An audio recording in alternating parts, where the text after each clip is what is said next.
welcome everybody to the Rev Match Podcast, the automotive podcast where the EPA is coming for you. Fuck your car. Put it in the garage. You're never going to get to drive it again. Just kidding. But we did get some really interesting news. All of the CB bros and a lot of guys who use COBB that aren't Subarus. And we have somebody here to talk to us about it. Travis from Snail Performance in Auburn, California has been gracious enough to join us and answer some of our questions about what do we do from here? What's the future look like for tuning on the COBB platform? And just, what effect this has on the industry and our community specifically as a whole, right? Because this is kind of the first nail in the coffin, I think, for a lot of us, right? To kind of what we're looking for going forward. But yeah, so Travis, no video, all good. Like I said, he runs Snail Performance in Auburn. If you're part of the Subaru community in NorCal or even in SoCal or even in the general region, because I know you guys get people from Nevada and all types of stuff, right? We got guys coming down from Washington, Oregon. One guy shipped his car over from Hawaii. It was crazy. Yo. Yeah, okay. Yeah. Well, the guy, he calls, he's like, I'm shipping my car over from Hawaii. And I'm like, oh, wow, that's maximum effort. And then come to find out, he was a military dude. He had to ship it over anyway. So I was like, well, it's coming to us. But it was still funny from the get-go. So Yeah. Hell yeah. That's super, super funny. It's interesting. Well, like you've tuned Mike's car. You've tuned my car. You actually tuned my buddy's Raptor. Don't know if you know. So like he sent me a message today and he had like half the truck hanging out of it. It was a few months ago. And you were obviously recommended to me by Mike and all the guys who worked at Porsche when I first got up to NorCal before I moved out here to Texas. So yeah, really obviously well known in the community. You've been doing this for how long now? 17 years, 18 years. I've kind of lost track. Shit. Okay. So yeah, kind of. I've been doing it for a while. Yeah, just a little while. All right. So what I'm gonna do right now is I'm gonna go to COBB's website, and I'm just gonna bring up Project Greenspeed, and we're just gonna kind of show it on the screen, and we're gonna talk about it. I'm not gonna read the whole thing because that would be ridiculous. But we can just kind of touch on a couple of things as we go through. So, this is, I believe, when was this released? This was March 31st of last year. So we're looking for the new one. And this was the one, April. Two of them too. So yeah, initial one, and then they put another one out on I think it was 422 that kind of had some more breakdown info. Right. So this is the original one that kind of made everybody lose their ass, right? And I think it's hilarious the way they start this, which is, we are pleased to inform you that we have now reserved 88 California Air Resource Board CARB EOs, executive orders, and have many more applications working their way through CARB EO process, blah, blah, blah. We're 100% committed to serving your needs by being the industry leader in delivering exciting, responsible, and environmentally compliant hard parts, performance packaging, and tuning solutions across all of our supported platforms. Sounds great, right? What could be wrong with that? And if you read through it, they basically then start to list all of the things that you're no longer going to be able to do with their software on the tuner end. And this has already gone into effect, Travis, yesterday, right? Something like that? When did yesterday we lost it also. Yeah, okay. Well, so one more free day yesterday, and then today when we woke up, it was gone. It was gone. Okay, perfect. Yeah. So a 14-day grace period to get it done. Yeah, that was very quick. It was very much like, this is happening now, right? So they've removed your ability to adjust or disable the following, right? And this is not you specific, any tuner, anyone who's using COBB tuner side platform. Yeah, because this is all, like, it's not just California. This is everywhere. This is COBB platforms, right? So their rationale. Yeah, it's every COBB platform that's supported. Like even the guys in Australia, anyone that if you can buy an access port for, if it's supported by COBB, these following things that you're going to go over have been disabled. Wow, which is crazy because so this shit doesn't even apply. It's not just California. Yeah. Yeah. And that's the craziest thing on that end. To your point. And that's something I didn't think about the first time I read this, is they're doing this globally, and like a lot of countries do not give a shit about this stuff, right? Like they're they're totally fine with doing whatever the hell it is you want. Some of them are more strict, but the fact that we're now going to use California as like the measuring stick for everything COB related, obviously makes it very restrictive when they're still issuing, exhaust noise tickets on stock cars. Yeah. Right. So bone stock cars. So the following things are no longer able to be disabled. DTCs, which if you've ever had a race car professionally tuned, it's not going to fit inside of a factory calibrated DTC map, so it's not going to like it, right? So it's going to throw a cell all the time. O2 sensors, EGT sensors, three-way catalysts, which I don't know if that's catalytic converter, I'm assuming, right? Yeah. EGR systems, stratified warm up, so that's like your hot start, cold start stuff. TGV valves, which are a big point, it's a big tuning point for Subaru guys because they cause a lot of restriction and all that stuff. Secondary air injection, which is that even used anymore? Because I always think of my old S13 when I think about air. It's used on all the newer like 08 and plus STIs and WRXs. It's the air pump that runs for a split second when the car cranks up. So it's really funny. About all the time. Deleted, but it does absolutely nothing for horsepower whatsoever. So everyone wants to remove it for cosmetic. That's the best complaint. Everyone this, like noise in the morning for like 60 seconds and then it goes away. Yeah, it's your secondary air pump. It's me. Hey. Delete that stuff and then they don't guys will show up and they're like, I keep getting this air pump code. It's like, yeah, it's your barometric pressure sensor. You didn't leave that plugged in, so you're gonna need that. That's huge. Yeah, no, barometric pressure it's a big way your fuel map constantly regulates itself. Don't turn that off. EVAP system, which is an obvious, right? This is why if you've ever not turned your gas cap all the way, it'll throw a check engine light because the EVAP system is monitoring all that shit to make sure you're not leaking fumes and all types of bullshit outside of the emission system. Features and tables associated with certain OEM OBD test min-max limits. Pretty sure you can figure out what that means for yourself. And features/tables associated with certain OEM OBD test monetary entry thresholds. You don't need to know what all those words mean to know that you can't do anything to the factory test parameters anymore, right? And all they say is historically Access Tuner offered a lot of these capabilities. We're taking them out, and that's it, right? That's effectively it. As of today, like Travis said when they woke up, all this shit that they've been using forever, no longer available. So, well, that's the thing, and a lot of people freaked out, right? This caused like a really, really big debate, and the internet was all up in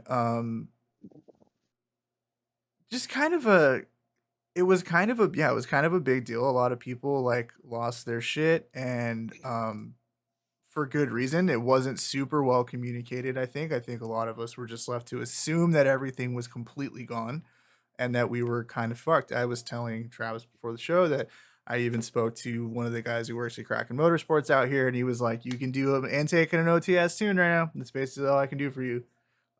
Which was crazy to me, right? Right. And I even had, and Travis, I don't know if you saw this, but they were kind of like doing a fire sale on flex fuel systems. And that's the biggest thing, I think, for a lot of guys here is that flex fuel. Why are you raising your hand? Well, because we'll get to that in a second. Mike wants to share with the group. But one of the biggest things they killed, which wasn't actually listed in those bullet points, is analog flex fuel.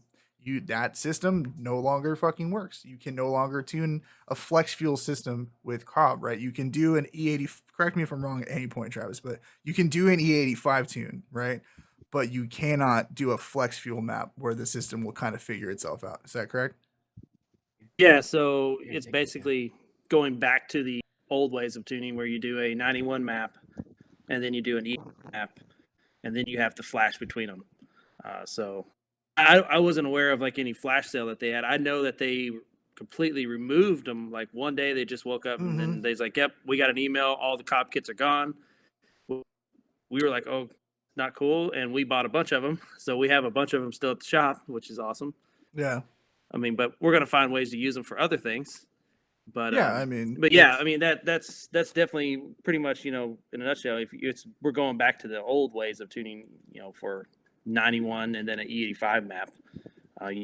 flex fuel anymore. You won't be able to pour in, mix and match fuel. You'll have to drain it pretty much to empty and then flash it to another map if you're going to run E85 and back and forth like that. So, and I think that's we'll get a lot of people cars not running right because they won't have the E85 mix. They'll get a poor mix of fuel and it'll be like E60 and the car won't run right.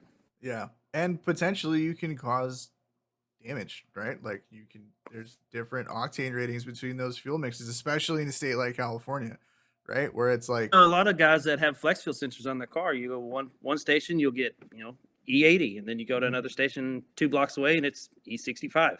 Right. Yeah, 15% difference in fueling right there. And I mean, that's huge. Yeah, that's huge, especially on an engine that's as let's just call it cantankerous as the EJ is, especially the pre-19 ones, right? They do not like anything at all, really. So very fragile, delicate pieces. Yeah, you have them. You're an artisan, really. Artisanal crafted tunes for your glass packed engine blocks. But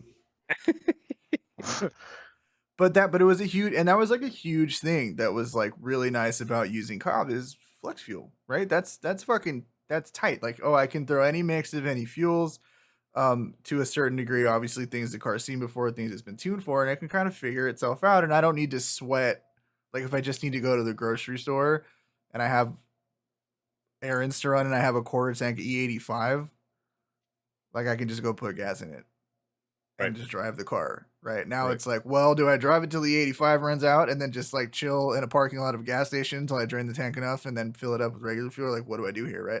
So it just takes that daily drivability out of it, and that was kind of a thing. And so anyway, this was 422. This was the second update, and there was they're just like, we know everybody's freaking out, blah blah blah blah blah. This is what you can still do. Yes, you can still tune your car. Yes, we're still gonna have obviously support for all. They're trying to get support for COBB for CARB for all of their parts, obviously, right? Like they want to make sure that all of their hard parts are still legal and CARB compliant, and to some degree, that's genius. Because they can continue to maintain their business nationwide. The bad thing for Subi guys is you basically just took all of our meaningful power away, right? Like all of the really big things that we do to get power out of these cars really can't cross a certain line as of right now, or at least that's how it felt for a lot of us. Yeah. Well, and the point is like you can.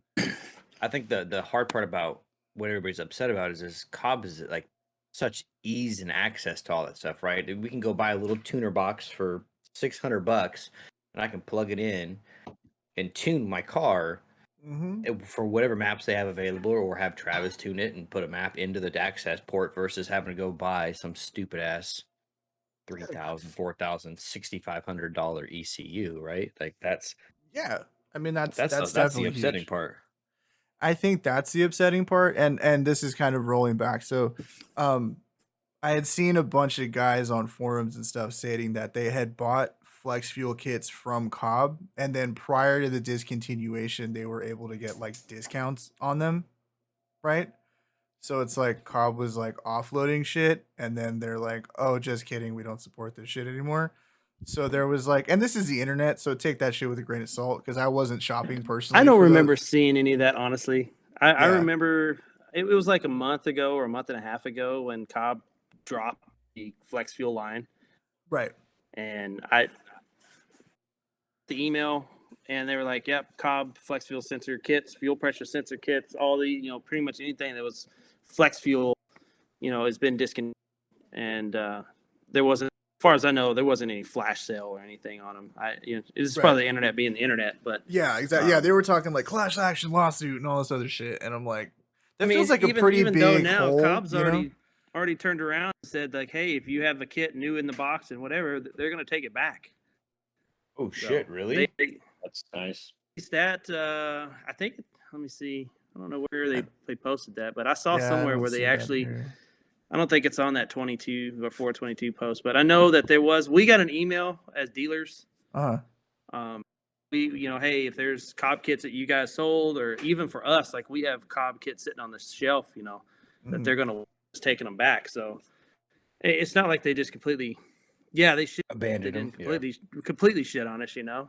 Yeah. And to kind of go back on some of the stuff you're talking about, I mean, you can still do it. It's not even funny. I mean, a guy came in today and was like, "Well, I'm just screwed. I can't do anything to my car anymore." I was like, "Well, what are you trying to do?" I just want to make, mid 300 horsepower. I was like, "Well, that's easy." Yeah. And you can, depending on your car. So a lot of guys don't know, released that Jezzy downpipe. Oh, he broke up. They made a new downpipe that had a Jezzy cat in it. Okay. Jezzy cat is basically a converter. Jezzy has technically, in quotations, you can't see me. Right. They have a 49 state legal catalytic converter. Well, COBB trying to work with Jezzy to get it where they could have a 49 state legal downpipe was for what I was kind of told from COBB. It wasn't like set in stone, but that's just something that they were trying to push for, right? Okay.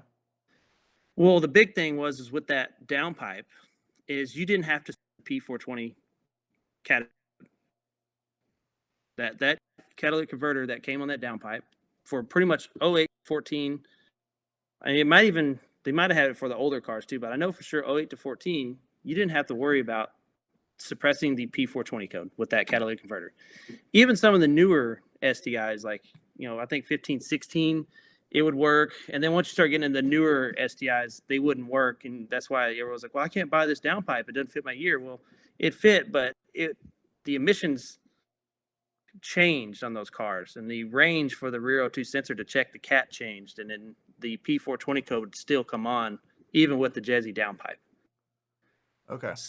Big push where they were trying to get a downpipe where us is tuning the P420 code.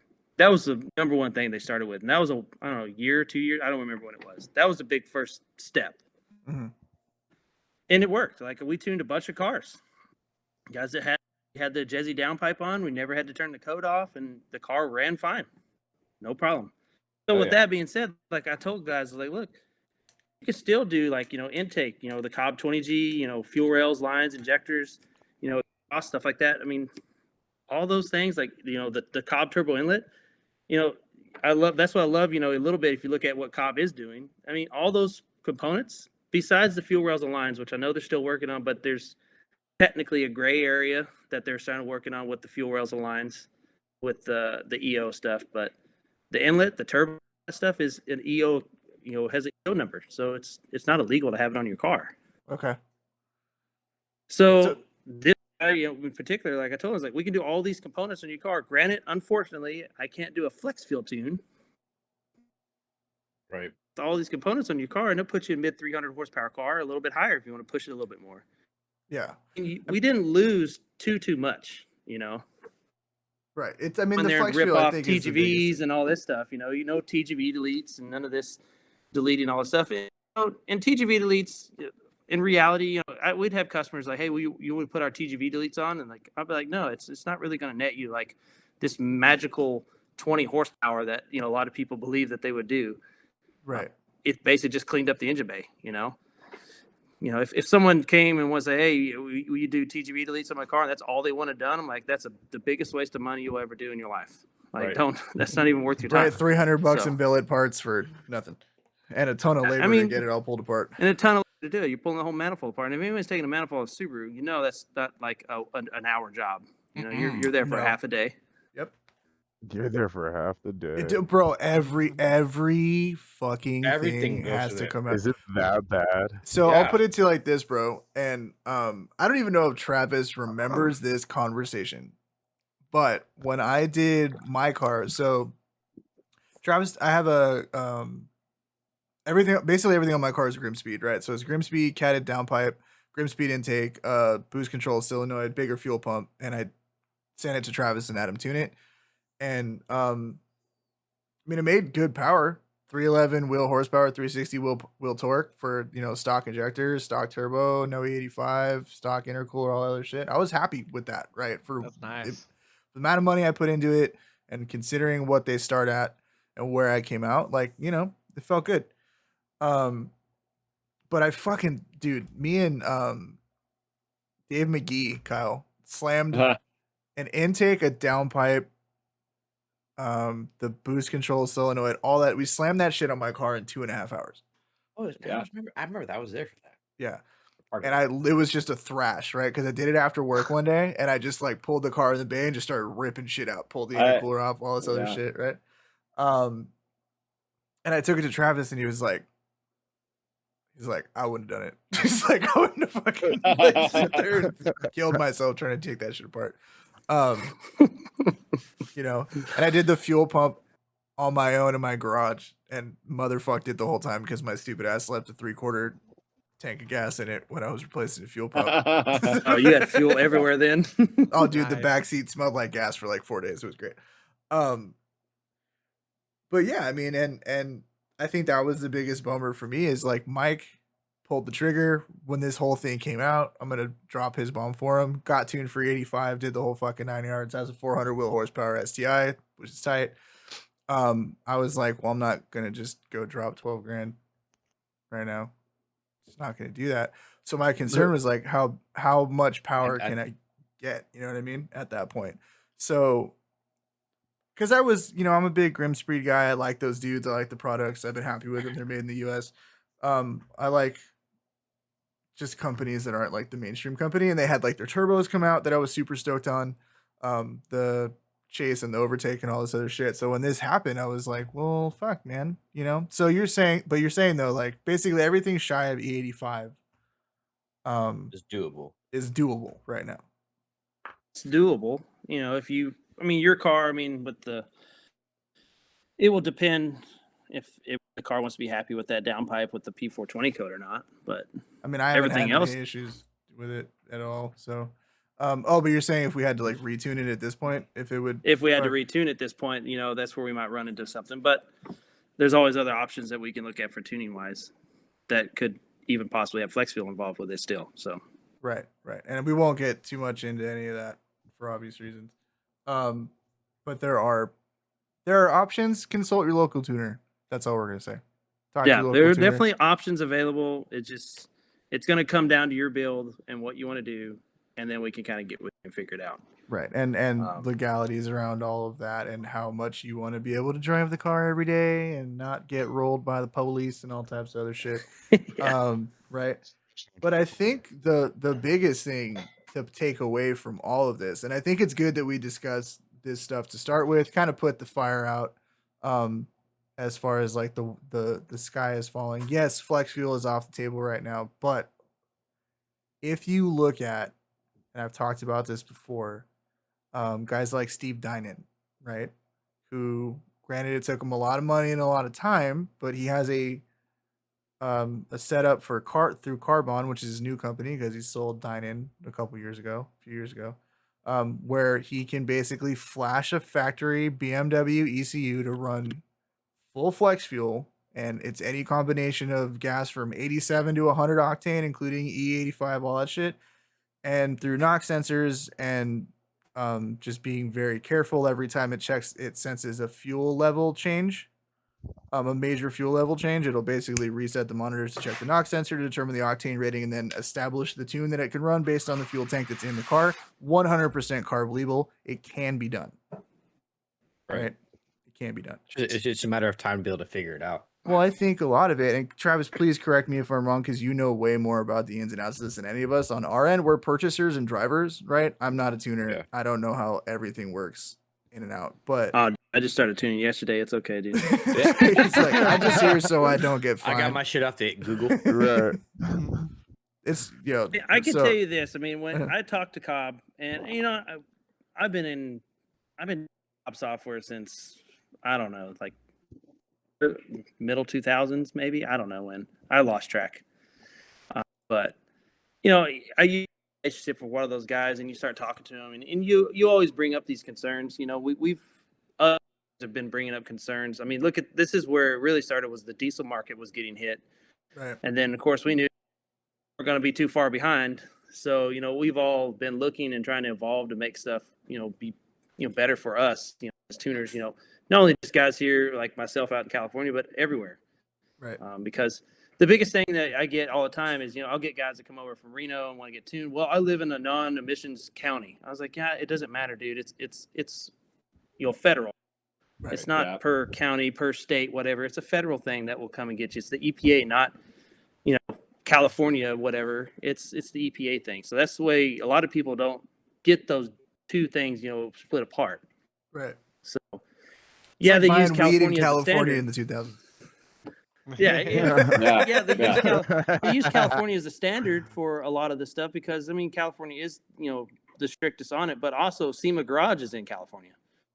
And that's where a lot of the testing gets taken place is SEMA Garage. So I know this one before he left, he got a new job working for over, I think it was Rally Dave's or something down there in Texas, but he lived at the SEMA Garage doing testing on a lot of their, Subarus over there, which is funny because they only have a rear-wheel drive or two-wheel drive dyno. So they converted a Subaru to rear-wheel drive to run it on the dyno there to do all these carb compliant testing for all the different intakes and all the different tunes that they made so they can make these tunes carb compliant. So when people's like, oh, they got to make it California approved, it's, well, yeah, they're testing it to the standard for California, which will match every other state. Because Colorado, I have a lot of friends that are in Colorado.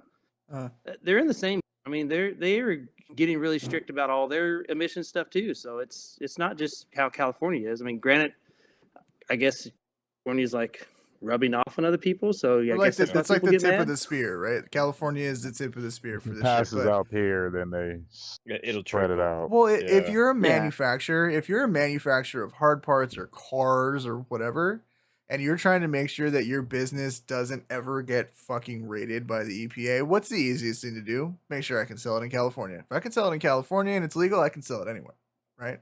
Yeah. So if I'm and that's where the software thing kind of came in, which, going back to, I know you laughed about it, but yeah, COBB has spent a lot of money on getting a lot of product EO'd. Getting the front mount intercoolers and getting the top mount intercoolers and the intakes and the access ports with the stage 1 map. All that stuff wasn't free. No, they spent a lot of money on it. And a lot of you just got to give them a little bit of props on it because, there's not a lot of companies that are going to go out and like, hey, I'm going to, to look at a dying car, Subaru. There's no more STI coming. True. But we're still going to try to knock it out of the park and make something for all the guys that have the older cars. It's rad. Yeah. I think that's huge too, we brought up flex fuel to those guys, a long time ago. Mm-hmm. And the big thing that a lot of people don't think they understand is why flex fuel left.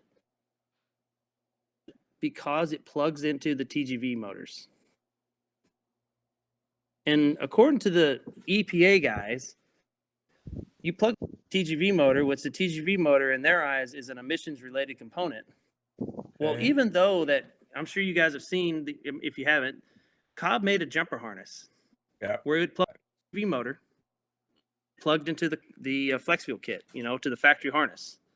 Mm-hmm. Still drive the TGVs open as the ECU would command, but no clue of what was going on with them. And in that turn, the EPA is like, well, the ECU doesn't know what's going on with the TGVs, so that's tampering with emissions related components.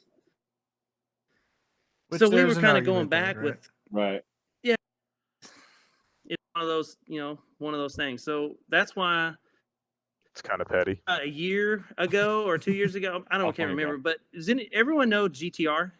How GTR flex fuel is implemented? No, please elaborate. Yeah, I would love to know. And we're talking about R35, right? Just to clarify. GTR R35 that COBB supported, they made a CAN bus module. Oh no shit! It actually tied into the CAN bus network on the car, and the flex fuel sensor and the fuel pressure sensor was plugged into the CAN bus module. And then when you got into the software, it would find the address that they had the CAN bus module sent over the car's CAN bus network, the factory CAN bus network, and pull that data to the ECU to allow for flex fuel. So we've been saying it forever. Before I let you continue, I'm so sorry to cut you off, but you're like clipping in and out a little bit. Can you do me a favor? On your Discord, can you see right next to where it says like voice connected and stuff? Can you see if your noise suppression is turned on? If it is, can you turn it off? because sometimes it'll clip your audio out. It'll just like cut you off in the middle of your sentence. And I want everybody to be able to hear this stuff because this is good stuff to know. Where you see it at? So you look at Discord and you see where it says you're on your Mac, right? Are you using it through a browser? I know, just ripping him. He's in California. Leave me alone. So Sure. on the bottom left corner, it'll say like it'll have the hang up button and it'll show video or screen share, right? The buttons where you can turn your camera on. And then right next to the hang up button, there's a little it's like 5 lines with a slash through it, and it'll say noise suppression powered by Crisp. Do you see if that's turned on or not? Let me see. You can click it right there, and it'll have a little box where you can turn it on and off. Computer for some reason. It's all good, dude. Max heard. Max. The bottom left has like my name, and then it has like the mute and the so you see above the that. headphones, and then the user.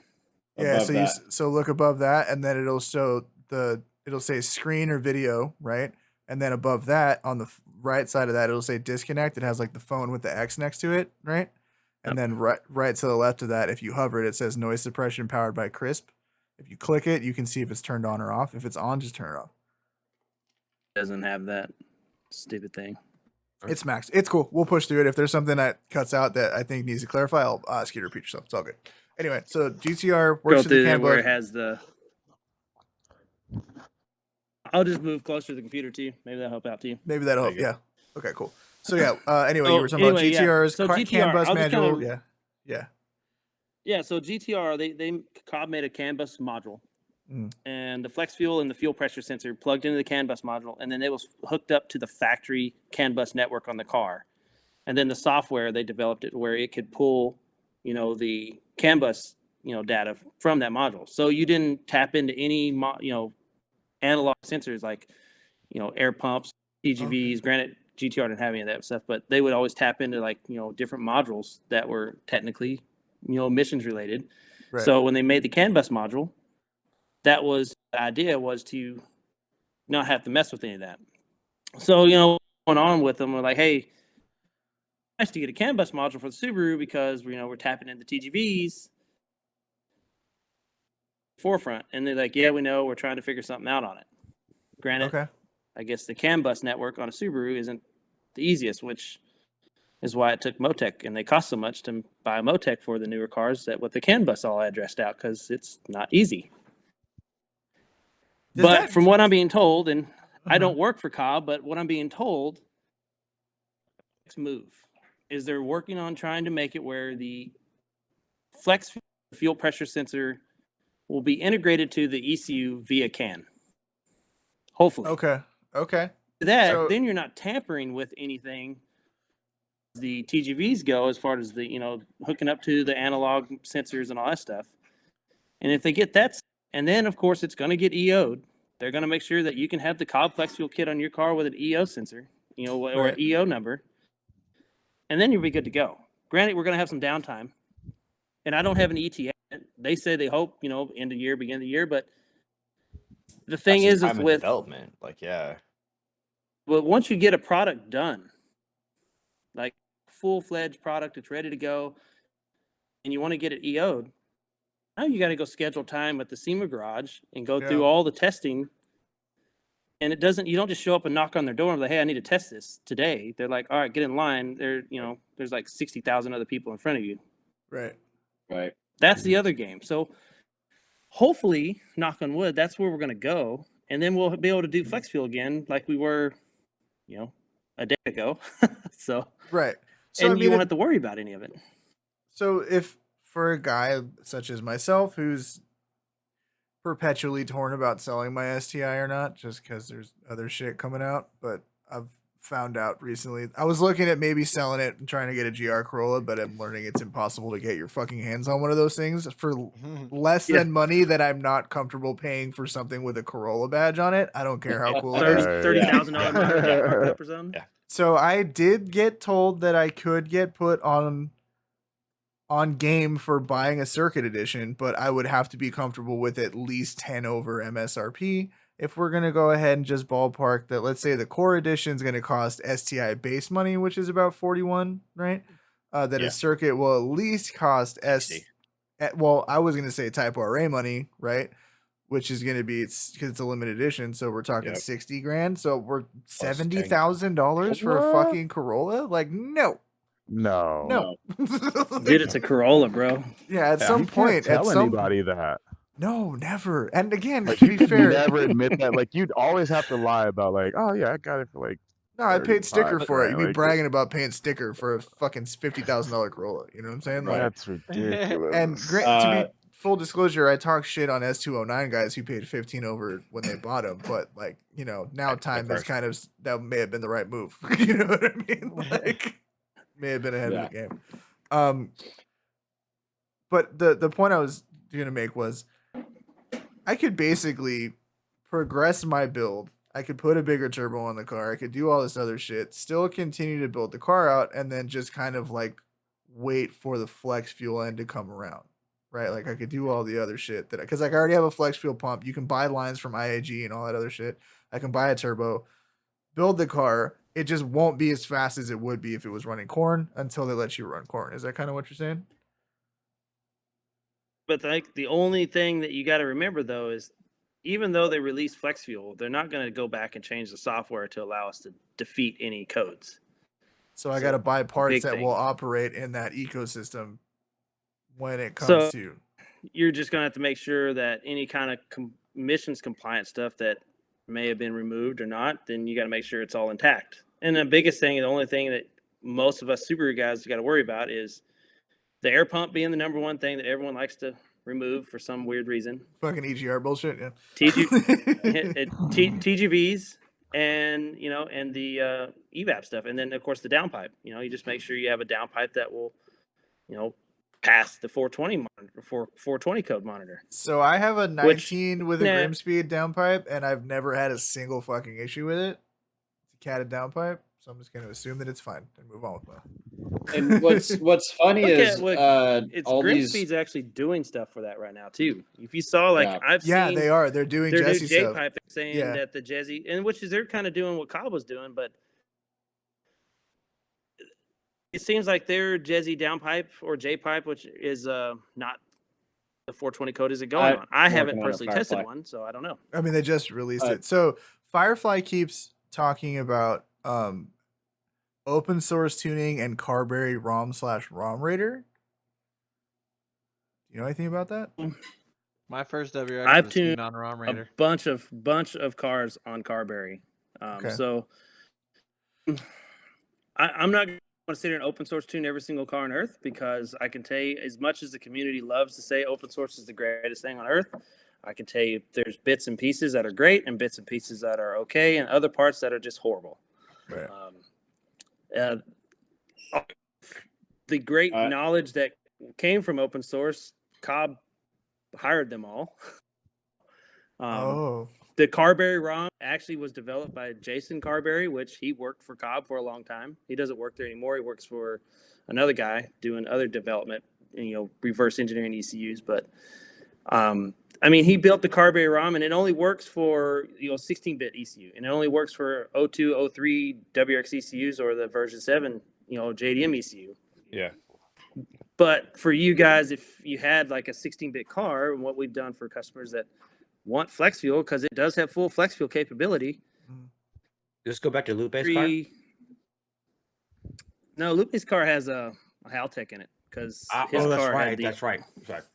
Because his car has the old version 6, I think it was 6 ECU, which is coil pack and our ECU. So yeah. So he's got a piggyback in his shit, basically. So just a track car. It is a track car. But a slow one. Here we go. The It likes to drink oil. Like 04 and 05 WRX, like you can put a 02 ECU in the 04 05 WRX. It plugs and plays. That's cool. On the 16-bit cards. So that's where guys like, hey, I want to run flex fuel on my 02 to 05 WRX. Cool. Well, then just do the Carberry ROM, set it up with a flex fuel sensor and tune it, and you can have basically whatever we had with COBB, but it only supports the older cars. Right. To be honest, 02 to 05 WRXs coming in trying to do flex fuel, and they're hanging on with a bit, and the other guys bring them in there, and then they're immaculate. So it's it's hit or miss. What you're going to get when you try to tune those cars on flex. But I got 185,000 miles on my 03 flex fuel with all this stuff on. I'm like, well, yeah, sure, as long as it doesn't lube my dyno up with all your engine oil. Do you get that a lot where you get like dudes roll up and they just clap? I don't call them clapped out WRXs, but like I shit, can you're call just them like clapped out. They're pieces of clapped, shit. oh, There's call absolute clapped terms. out. Like yeah, like you said, it's got all the flex fuel parts, but it's got 185,000 miles. Like, do you ever like try to? I'm assuming you try to talk. Well, them out of that. we usually always talk to customers when they call the shop first. Right. I try to talk to as many people as I can. I really don't have time to, honestly. I mean, a lot of people have called the shop now. Even if they call my number, they notice that they'll end up talking to the guys at M45. They you're answer busy my as phone shit. 99% of the time. I had M45 hit me up to give you the details about tonight's podcast, and that's when I knew you were busy. What's actually funny is that was actually me, because I'm on the Instagram account. Okay. But when it came off, the notifications, it has my notification for Snail Performance and M45, and I don't know which one I clicked, and I just I need to figure out. Please email me. So whatever. Yeah. No, it's all good. I was like, oh, okay. Well, at least I'll get the info. Well, like we generally do the pod on like a every other week cycle. We used to do every week, and it's not good for anyone. We burn out. They don't perform as well. Whatever, right? And Mike was like, "Yo, Travis is busy," and I was like, "That makes total sense." I'm sure there's a bunch of guys trying to get in under that wire, right? And of when they were turning 17 days. What was it? Jeez. Yeah, it was we were doing probably. I would get to the shop at 6 in the morning, and I think I left 6 at night. Oh, yeah. We were doing probably 10 something cars a day. Yeah. I'm blown And away how it came fast to mine got done. Like I was fully. You gotta remember, we're a known quantity, dog. Like we are a known quantity. Yeah, and I just want to say, like, down to the point when I checked out Mike's car, the craftsmanship, just the attention to detail to everything was on point. I don't know who worked on that car, but everything came out solid. Yeah. No, I mean, like I said, Dave McGee and I thrashed my car together or whatever, but when Travis tuned my car, it was very much like, be here at this time. You'll hang out in the little weight room until this time. I'll bring you in. You can take your Instagram videos and your photos and all this shit, and you'll be done by this time. And we were done like 20 minutes early. And the only comment he made was, he's like, "You got big numbers. It's cold today." And that was it. It was just like fucking by the book, right? I emailed him 2 days before, and I was like, "Hey, can you send me a base map to limp this bitch over to you?" And he was like, "Yep, here it is." And then that was it.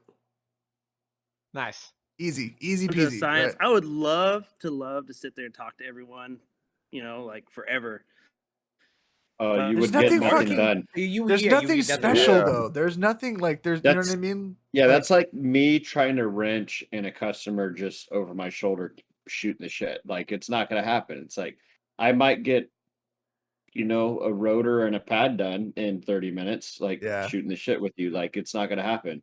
Instead of doing the entire car in 30 minutes. Well, it's just like we've had Travis, we've had a couple of pretty heavy hitters in the Volkswagen community on the pod. So we had Ed from EQT, we had Dave from EQT, we had our homie from A2B back east, and they've all kind of said the same thing about Volkswagens. They're like, yeah, they're not special because we know how this works, right? Like if you want a 600 horsepower car, I do XYZ, and you have a 600 horsepower car. Bing bang boom, Bob's your uncle. Go down the road. I love you, Tibby. Right? There's just like, but it's not like we need to have a big in-depth discussion about what parts do you have on your car. It's like I have an intake, I have an exhaust. It's usually we try to have that discussion with you before you come up or before you buy a bunch of stuff. Because I mean, what happens? I mean, Grim Speed stuff, great stuff. Right. Yeah. COBB, great stuff. Great stuff. Then you got guys that show up, and I don't want to bash them, but we miss you. Oh, we're here for it. We're here for it. Fuck it. Wait. Okay, he broke up. He said Mishimoto. This is great. Isn't the greatest? No. and it sometimes it really shows. Like I can have a guy come in, and we actually proved it one day. I can't remember which car it was, but the guy believed that the COBB intercooler for the top mount for an FA 15 plus, WRX. Yeah. Okay.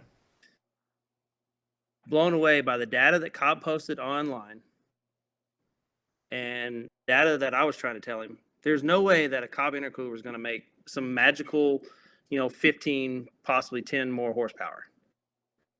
And I was like, it'll do it all day long because the flow characteristics of that intercooler outperform that Mishimoto one by I don't know what percentage, but just a million if you want to be funny.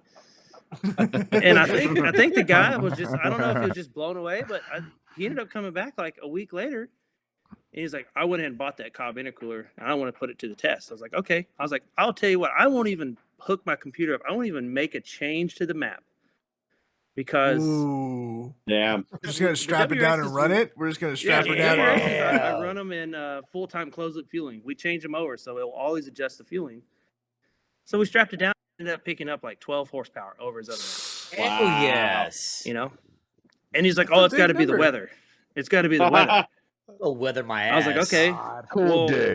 the dyno's weather station records every single pull, so I brought up the weather for that day and the weather the day that I tuned his car on the one, and they were like decimal points within each other. Yeah. I think it was actually hotter on the day I did the pool on the COBB intercooler by like 3 degrees. So this is the really funny part is that Travis tunes on a Mustang dyno, right? Which is like, there's a ton of stories about, the Mustang dyno is the heartbreaker, all this other shit. But the benefit of running a really nice dyno is that you get shit like that, right? Like it'll tell you what the weather patterns were. It'll tell you what you were looking at. You'll get all of that data. So that's really fucking interesting. Yeah, I've built shit boxes. Jamal can attest to the fact that I built shit boxes. And when I bought a nice car, I was like, I'm not going to put bullshit parts on it, especially not when it comes to the engine. And I have a rule of thumb when it comes to buying car parts. The uglier the logo, the better the part. It's just the truth. Good. They You spend can all their money on the research. and God, I development. don't You really can- want your Logo. stickers, but I want your part. Like fact check me on this. Hooker headers, one of the worst branding ever, Oh, but they God, make quality yeah. stainless. You know what I'm saying? Yeah. Like you look at Grimspeed, it's a pretty straightforward logo. It's not really appealing. I don't really like putting the Nothing stickers on them, special. but they make good parts. Same thing with COBB. It's like, CSF, right? They make great shit. Their logo looks like it's a fucking 1950s milk can. You know what I mean? Like the shittier the CSF, logo, dude, the better. that's idiot that we use on everything. So. Yeah, I mean they make great shit. Right? Yeah, I And- mean, COBB COBB is good. Anti-fuckboy Grimspeed, logos. we use a lot of Grimspeed like top mount intercoolers on like the EJ platforms on the STIs. You can make. I mean, I got guys making over 500 horsepower on those, no problem, all day long. on a top mount. Yeah, that was one of my Yeah. Obviously the pandemic hit and everybody who wasn't Mike and Kyle's build kind of took a shit during all of the fall. I also moved across the country, which was my own fault, but that was all the shit I was looking into, was like trying to hit 400 or 500 horsepower, right? And you see dudes with Grimspeed top mounts and they're like, running low 10s and all types of shit still on a top mount, and I'm like, that's cool. That's obviously a solid part. They've thought it through. Like, I like that. When I met those dudes at COBB Fest, they were all like, all of them had built STIs or WRXs.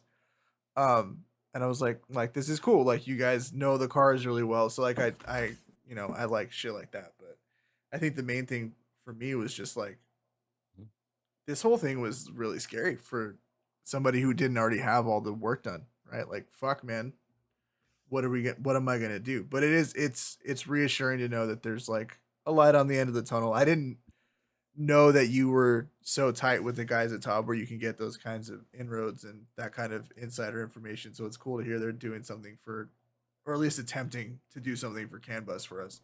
Yeah, they're definitely attempting. They're not abandoning us. I mean, granted, they can't just.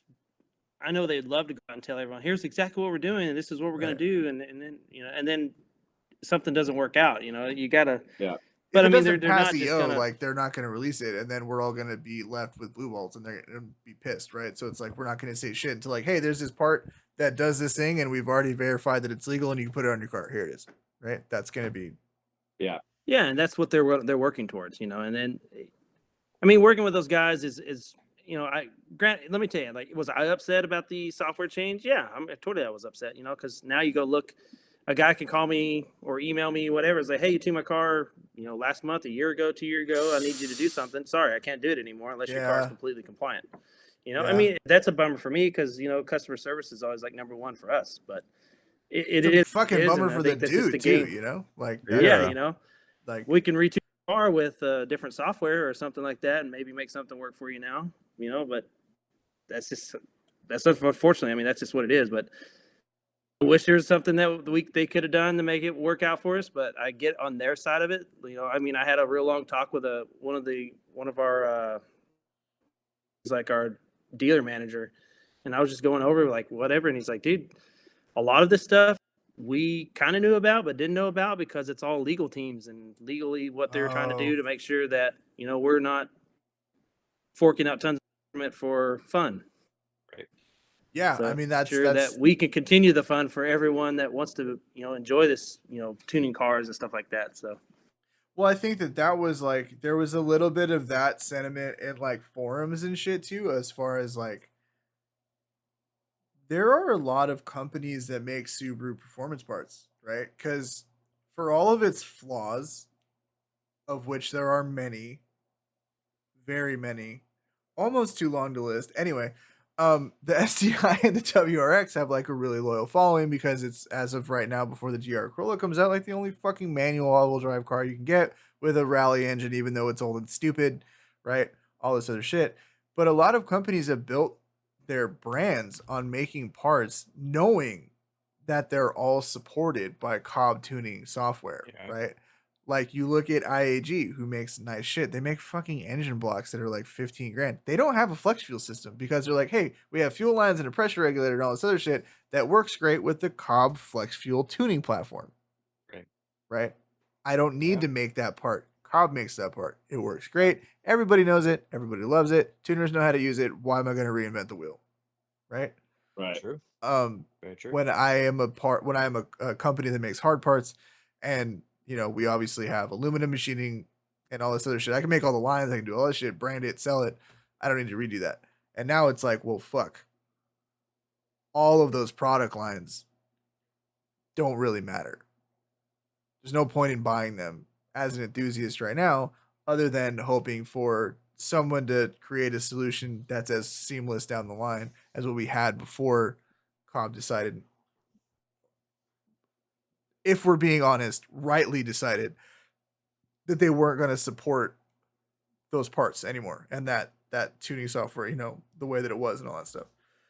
So there's a little bit of sentiment of like just a little bit of salt in people's mouths, but at the same time, it's like, what does that say about us and our cars that our whole fucking ecosystem of tuning is based around one company? Again, Right. I think that goes back to like the accessibility, right? I mean, I was gonna say, is there COBB, nobody else who does this? not Not for for the not for price point, Subarus.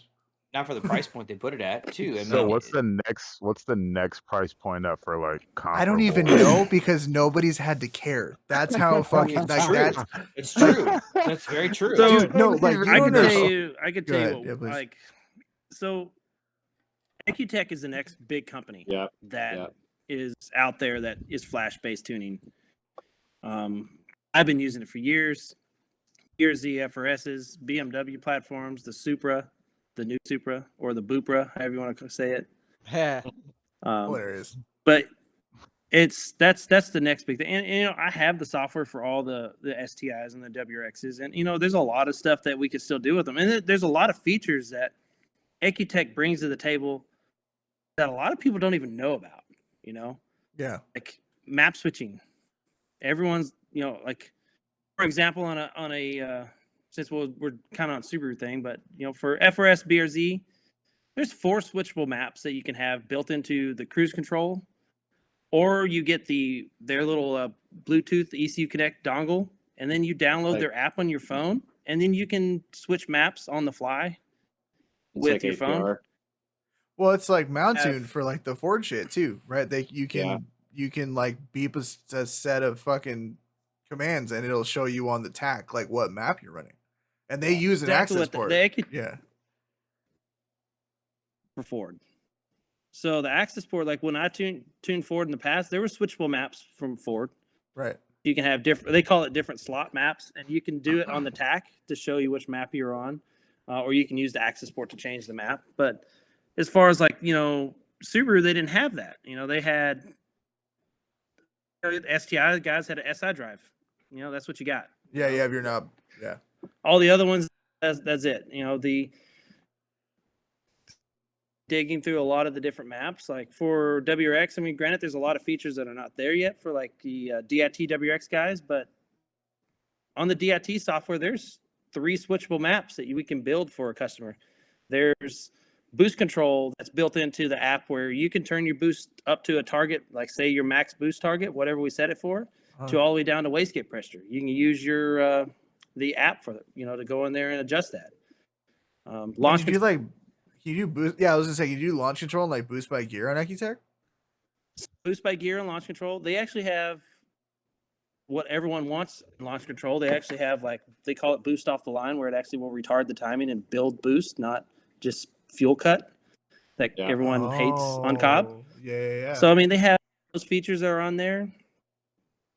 Some cars still have flex fuel capability. That So I had there's I had somebody say that, and I don't. other stuff that you can do. It's just not. We're not going to be able to do anything at all with our cars anymore. Right. And I'm still going to push. Depending on the car, if someone comes up like, hey, I have these mods. I'm not going to be like, hey, you got to switch over to Ecutech. This is the only way to tune your car now. I'm going to be like, well, let's look at it. Okay, can we still tune your car on the access port? Yeah, we're going to tune your car on the access port. Or if it comes to the point where there's a few things the customer wants that features are not available for COBB, or they want to go to Ecutech, then yeah, we'll evaluate the features and give them the option. Right now, I mean, just looking at it, how the Ecutech software works is it's license based. So you can just buy the bare bones license and license your ECU. It's a fee you pay. I think the Subarus are like $350. Oh, that's not And bad. then you got, if you want the Bluetooth dongle to make, I've been telling, way to really kind of break it down to people, but basically turn your phone into your new access port, because everyone understands the access port. But if you go, you can actually go on to the App Store and download the ECU Connect app, and then you can do a demo and you can play with it, and you can see all the different features you have available to you. You can do that with the dongle and the license. The dongle's like $350, so you're into the whole thing like $700. So I mean, it's money. almost the cost of an access port. Yeah. Still kind of going back and forth if we're going to sign up for it. They have phone flash, so you can have it stored in like a cloud-based server on Ecutech site, which is why it costs us as a tuner. It cost us, I can't remember, X amount of money per year. Then we have to do a license to it, and then you can store X amount of many maps in the cloud service, and then you download them on your phone and you can flash your car. Oh shit. That's pretty. So I kind of like it, and I kind of don't like hard. it. Yeah. The kits we sell all our customers, it comes with the unlock key, so you can download the Pro ECU software on your laptop, and you can go out to your car and flash any map on. So, like, if a customer needed, us to send them a base map, and they don't have an access port, and they want to run Ecutech, then we'll sell them the ECU Connect dongle. We'll mail it to you. You'll have the licenses on it, and everyone is like, either A, I can walk you through it, or B, download VNC or TeamViewer, and I'll get in there and I'll show you. I'll walk you through it and do it for you, and you get the map on there. Because 99% of the time, once your car's tuned, most customers don't really mess with the car afterwards. Granted, a lot of people know after I've tuned your car, I usually will do logs and stuff like that for you. Yeah. And if you want me to walk you through, I can show you how to do it on Ecutech. But there is a little bit extra work, and that's where the phone flash came in for Ecutech, which, like I say, I'm still back and forth. We're looking at different ideas if we're going to jump on that, which it might. It depends on how much we're going to actually start using Ecutech for these cars. So that was my next question because again, I had just some like maintenance work done, and I like my clutch was making a funny sound that I didn't like, so I had him poke around. Everything was kosher, which was great, and I was just kind of poking the guys at Kraken's brains a little bit, and he was like, "Yeah, we're talking about Ecutech, but he and I don't know again validity of this statement, so this is why I'm asking you. So don't everybody who's in the chat right now say, "Oh, this guy's saying X, Y, Z." I'm not saying shit. I'm asking questions. He was making the statement that Ecutech and COBB are owned by the same parent company, and that Ecutech will be doing the same thing that COBB's doing after the first of the year. You know anything about that, or just even the Technically, ownership of the company? yes. So yes, Really? technically, COBB and Ecutech are owned by the same parent company, which I don't remember what umbrella it is. Yeah. We fucking did, hate but cars.org. Just kidding. I don't remember. I'm not gonna like sit here and spread rumors, but I Yeah. used to remember, but I forgot. Someone told me a long Okay. time ago, and it was information that I didn't want to need to. It's not put in my that brain important, somewhere. like in the grand scheme of things. Like, why would you hold on to that But over anything? they did make. So there is another on the Facey books. There is another group for Ecutech tuners. Uh, And I mean, they did make a comment that there's a possibility that they're might have to end up doing the same thing. Okay. The legality Unknown. of it, it's unknown because they're located in the U.S., but they're owned by, I think, technically a U.S.-based company. But I don't know all the ins and outs of that. So, but was it talked about in the group by one of the employees that work at Ecutech? Yes. When will that happen? If it'll happen, no idea. Right. So we're all just kind of like flying in the dark to some degree. To some degree at this point. So here's my Some degree. before we transition to the next conversation that'll kind of pull the pod out for the rest of the episode, which is I'm really glad you're here, Travis, actually, to have that conversation because we've touched on it a lot on the pod, but I think having your perspective will be really interesting. You tune my car. I prefer to have the same guy look under my hood. That sounds way worse than I meant it to come out, but I prefer to have one person work on the vehicle. So can't use that Well, you can word at least you anymore. can say you're not a whore. I mean, at least you can say you're not a That's whore. true. I'm loyal. You're not a whore. I'm out of Yeah, state. right, I'm out of state. I'm in Texas, right? I've I been can I've obviously been under that hood. Oh, yeah, you have, big man. boy. I can send you back the map that you've sent me. You can see what's on there, right? You can determine what has been utilized of prior software or not. Obviously, it won't let you change any of that shit now. But in that situation, like you were talking about, is that a thing where I can be like, hey, this is where we were based on the situation now. This is what I'm trying to do, right? These are the parts that I'm trying to use. What can I do, right? Or can I do anything? Is that basically the conversation now? Like you just have to take a couple extra steps and really examine like kind of what's going on and tell somebody like, hey, like whatever's going on with your car, I can't even touch that shit anymore. Like we need, you need to figure something else out. Or like how does And that we've work? already kind of gone down that road with a few customers. So I mean, in your case, it would be, hey, planning on I want to do some changes. What do you think I can do? And then I can bring up your map. Mhm. It prompts you as soon as you open the map in the new software. Here are the following things that will be reverted back to the stock original file. Settings. It's like and it brings that. up this. Oh yeah, the very first screen you shit. open up. Oh shit. Oh.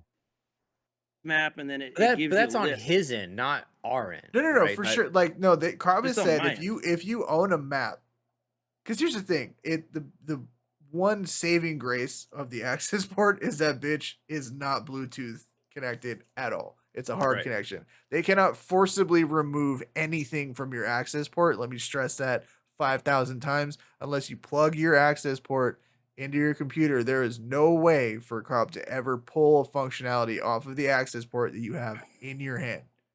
Right. There's no way Well, for that. So, kind of to go back. As a matter of fact. He's like, well, funny thing is, there. No. Even said you can continue to update the access port. You do it, and granted, I know half the internet's not going to, because they're gonna be like, oh, I can't plug it in. Listen, I plugged that bitch in once every 6 months as it was. I'm definitely not doing it anymore. He's got a point. He's got a point. But the map that is made on there is saved on the access port. It's not going to go anywhere. Right. Not going to magically disappear unless you somehow magically brick out your ECU or brick out your access port, which I've seen people do somehow magically. But in theory, from you could, hey man, I tuned your car. You tuned my car. Can you send me my map? I save every single map unless Google Drive decides to exit the building tomorrow. Mhm. I have all 40 maps that I've tuned for every single customer labeled out. Sick. I'm glad to And see that we someone's can as send 'em over. OCD as I am. Yeah, Okay. it's kind of bad. Sense. But but you never The biggest lose thing that anything, everyone right? needs to understand is the software is not an end user for like customers. It's tuners. It's Right. our software. Yeah. So it's nothing that has been done to the access port software or the anything with that. It's all the pro tuner, access tuner, the guys that actually had access tuner when you would try to buy it. It's that software. All the maps that have ever been done for all the customers I've ever tuned and all that stuff, they don't magically delete their map, or if they need it, I might still have it, Right. They won't have any problems. You can continue to run your car forever with no issues. Right. Only time that it will become an issue is, like you were just saying, more power. What can we do? That's when it becomes the issue. We Right. can't retune off your Right. old map. We have to put it back to as close, make sure everything's compliant. Right. And for a lot of cars out there, that's not going to be a hard job. For some cars out there, it's going to be horrible. Well, and that was It just like the depends. segue was like there's a bunch of guys who are already on corn who are like, dude, if my shit ever develops a stumble,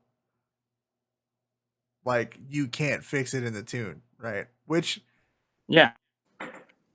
and I don't, and this is and honestly, If This if is a a- car develops a stumble, was- it's right. it's probably not a tune. It's something it's component based, right? Like Yeah. most right. like yeah. right. But But guys are quick to point towards the tuner, which is like, oh, what's your lack of maintenance, really? listen, You know dude, what I mean? you know how many motors EQT has blown? If you're listening to this podcast later, you can't see the very sarcastic look on my face and the fact that I'm staring into the camera because it's a stupid ass statement. Subaru Motors. We'll just leave Now, it. and it happens every day. That's if why we people sign would- a waiver, people. Yeah. If they would get a chance to like read through my email, if I would let anyone ever read through there, it would be like the greatest soap opera on earth. Sometimes, I mean, I it's just, believe Dude, I it, bet. dude. Yeah. That'd be awesome. Hey man, so my car started doing this weird thing, and I really don't understand what it is. I was just curious if you could help me out on it. And of course, I'm like, okay, I need to figure out who this person is because one, their email doesn't have their name in it, and all I have is their email. So now I'm trying to figure out who they are. Sweet. And then I email back, okay, cool. When I tune your car, well, you tuned it like a few years ago. Okay, well, a few years. Have you And then next changed thing your you know, I really injectors? figure Have out you who they changed your are. spark plugs? It's like a car that I tuned like 5 years ago, and the guy's like, "Yeah, it's misfiring. I think something's wrong with the tune." I'm like, "No, there's definitely nothing wrong with the tune. Have you changed your plugs? Have you done anything?" Well, no, I didn't think I needed to. You should probably change the spark plugs in your car. Well, Or even better, Yeah, I you went to tune a the car, two-step colder maintenance no plug and a longer is bigger necessary. injector. I That mean, one too. on a Subaru, you change So- the tires, you got to retune it, right? Wow, here we go. This fucking guy. This Fucking fucking asshole is guy. German Whatever, bitch. GTI You're cut. You're. bullshit. You know what? We're never mind. I You can't know even say what? that anymore. I can't even. No, I can't even say the thing I was going to say anymore. I was going to say you guys are going electric and we still run a big stupid motor, but we don't even run a big stupid motor, and we're also We don't going have one electric. anymore. Yeah, so Yeah. it's like. So and here's this is and again before the segue, do you think that this particular issue, because let's be very clear, COBB may have come to fame tuning Subarus, but they have developed well outside of that world for a long time.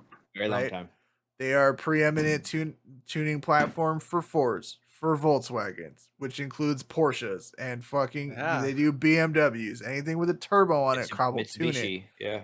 Right. We don't Yeah. talk about them. We talk about car companies that are relevant. We don't talk about ones that don't exist anymore. It's okay. We can't. You can't shit on the Sorry, Evo. I live Evo with the guys, guys all that do 7 of I you like that are the still Evo. floating around the I internet love an talking 8 or shit 9. on Let's not lie STIs. about it. You love an 8 or 9. Don't lie I would about it. anything pre Myvec, yes, I would love. Anyway, 100%.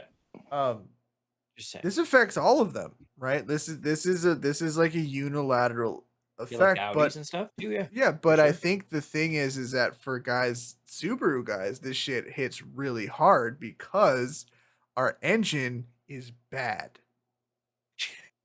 Like, and when I say it's bad, I mean the Well old ones designed. would explode and the new ones need a lot of work to make big power, right? Yeah, you mean So- enough to make the CEO of Subaru of America say, "We're gonna stop this. We Yeah. understand." Listen, when the VAs came out, he said we're not creating more power because the aftermarket has that handled. End quote. That was the Yes. Yeah. official End release. quote for- right there. Yeah, we yeah, don't need to quote. deal with We don't that. need Yeah. to. Listen, you bitches have been fucking with this same engine we've been selling you for 20 years. You've got it handled. It handles better now, and it's got Exactly. CarPlay. And We don't nicer need you seats. anymore. These We are- make our money. Yes. We make our money through Outbacks. We Right, don't need exactly. It's your all WX. Outbacks and No, FRS. no. They still make money on STS and WRXs. Exactly. We're just dumb enough to fucking buy them. Keep Let's buying be them. honest Shit, about it. Dude, Mike and 100%. I. Here's the best part. Mike and I both bought 2. Yeah, I'm about to. I love every second of it. So happy So- about it. But I think Fuck that's yes. listen. Whatever, You're bitch. You drive 3 Mustangs. Get the Yeah, fuck you're out of Mustangs, asshole. Shut up. I don't have So- these issues. Have All me run. V6s. Anyway, so that One was thing, I though, think like you're kind of going on with like the different supporting stuff, like Fords and stuff like that. It's biggest deal is because Subaru was the bread and butter, right. and everyone modified those cars beyond belief. Now, like the Ford, like you said, the Raptor I tuned, and these, those cars like that. I mean, even like all the EcoBoost platforms, the Fiestas and the Mustangs and all that stuff. Those things don't need a lot of stuff. The biggest thing you throw on those is an Yeah. intercooler. Right. You throw an Yeah, intercooler right. on there and maybe their intakes, and it's an ungodly amount of power that those cars will make. You don't have to do like Yeah, because they've got downpipe. direct Yeah. injection and all Hold the on. modern know? shit. Yeah. Quick side note. Has anybody seen the fucking Ford Explorer ST that's been tuned and is faster than a Yes. Trackhawk? Yes. That's insane. Yes, I have. Yeah. Yes, I have. Yes, Bro, there like is a it's a V6 twin turbo. Somebody You put send an that. intercooler on it and an intake and tune it, and So it's it's the faster same- than a Trackhawk. It's the same EcoBoost twin turbo 3.5. They've been running forever, right? Yeah. So if people sleep on, and this is actually great that Travis is here. People kind of lightweight sleep on the 3.5 EcoBoost.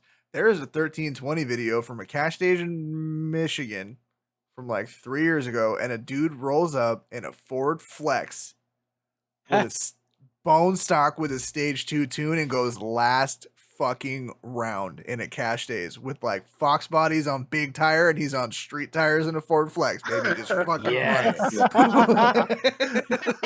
just All railing it's all people. tuned, Yeah. baby. Hell yeah. It's all-wheel drive and a fatty fucking twin turbo V6. Like it'll make power, right? But again, and we've talked about this shit ad nauseum on this podcast, Travis. I do not blame you if you've never listened to us because here we are.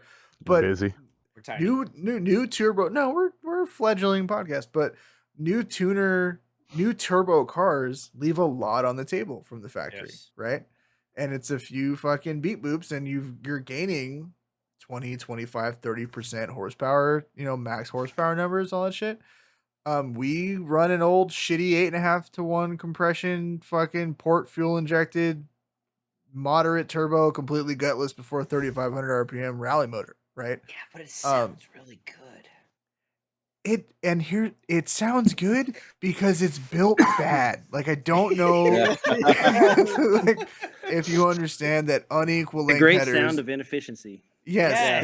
they're Yeah. they're Yeah. And objectively I would worse. never change it. I would never change that shit. The first question I asked Travis after he tuned my STI was like, okay, if I throw a bigger diameter unequal length header, like can I get anywhere close a big diameter equal length header, and he looks me dead in my face and he goes, "There's no reason to throw a bigger diameter unequal length header on your car. Like, just leave the stock header on the car. Like, it's not gonna do anything." Unnecessary. It's all for sound. It's all for sound. he's like, All for he's sound. like, he's like, I guess if you really wanted to spend $700 on like 5 horsepower, you could do it. Yeah, right. It's fucking efficient. It's a dumb motor, 120 but that's kind I of can why give we you this sticker as well. But that's kind of why we love Yeah. it, right? I think that part of that is like, it's the weight balance, used. it's all the other shit that why we love the car. But the point was, I think that this really set a fire off in our community more than anyone's because we need everything we can get, right? And so you take anything away, it's like the sky is falling. Mm-hmm. So Very much so.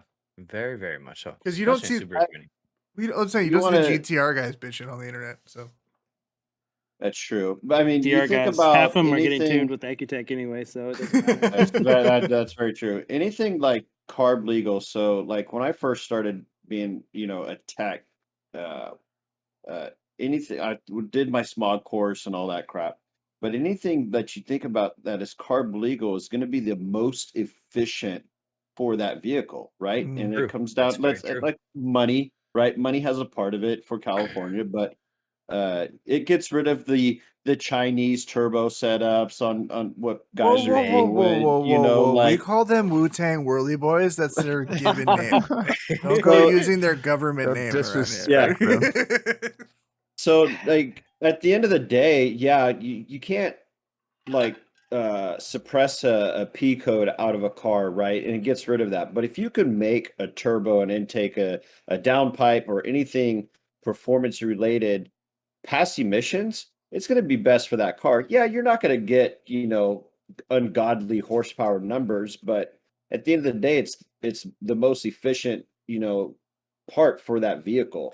I You're still think going to that's make good numbers. yeah. I think that's a great point, and I think that as enthusiasts, it's very easy for us to lose sight of the fact that there is a fuckload of money that goes into factory development.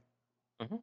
If there is a factory, and Jamal can attest to this as a Mustang guy, if there's a factory part that can make you more power, you're probably better off buying that versus any aftermarket part, Oh Right. hell yeah. Yeah. Oh, right? yeah. Because it's been Yeah. developed, Dude, heat I- tested, weather I tested. remember getting phone calls when I worked at Porsche, and guys were like, "Oh, I'm gonna put this intake on this fucking Porsche." I'm like, the worst idea you could ever fucking possibly do. Do you know how much money Porsche spent in research Right. and development in their Just fucking go get a intake system? GT3 intake. Just get a Yeah, GT3 yeah, intake and like, put it on your don't- fuck. Yeah. Don't put a cold air intake. Don't go in a buy fucking something flat from fucking AM. 6, like where he's just coming the fuck off this thing, and you want to throw a cold air intake? That's in the this? funniest shit to me. So That's many like air quotes tonight. the Bro, funniest shit like- to me is that dudes that'll spend $200,000 on a car and then spend $500 on an intake. I No. know. I No. don't know why. No, I mean, I you- guess for sound, but like it didn't sound cool. Like the motor just sounded like your it was shit has a farting. Metzger engine in it. Like, leave it alone. It's fucking That's true. perfectly fine the way that That's it is. true. That's true. The segue here is this was obviously a gut check moment for us, but it seems like from talking to you that maybe things are not as bad as we all anticipated them to be, or maybe it seems it's a change in how we have to do things, potentially. But I mean, if we do end up going to CAN bus, based flex fuel, that's actually better for us, I think, long term. The more technology we can integrate into tuning, we've already seen with modern cars, get you better power gains, all that kinds of stuff. But Travis, in your opinion, as somebody who's been in the industry for a long time, been doing this for a long time, do you think this is like a shot across the bow and just kind of, we should be perking everybody's ears up to the fact, like, you may need to be reevaluating how you're going to build a car going forward? Do we think that the walls are going to close in on us as a whole, which I think is what a lot of us are concerned about? Like, how do you feel about this situation? What do you think the long-term ramifications of moving in this direction are, not just for the Subaru community, but for like the tuning community in general? I mean, of course, when we got the whole news, me, like, that's all I do is tune. I'm like, well, shit, what am I going to do now, Right. But then you just take a step back and look. And Yeah, we've seen it coming. Like we knew something was going to happen, and we tried to take a big stand with a lot of people. Like, hey, please don't delete this. Please don't do this. And like the biggest thing, a lot of the newer cars, like you don't really need to put a downpipe on. You don't really need to do this. You don't need to do like the J pipe on the WRXs. Yeah, does it help make some power? It's not huge. I mean, does it add power? Yeah, but it's not like a huge thing.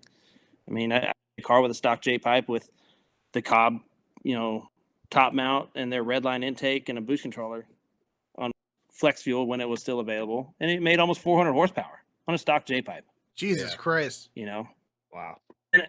And some of the newer STIs, everyone loves to do it. And don't get me wrong, on the older 08 14s, the little bit of design, and it's probably just because of the design of the downpipe from each year. But the newer cars, some of them just don't seem like they need a downpipe.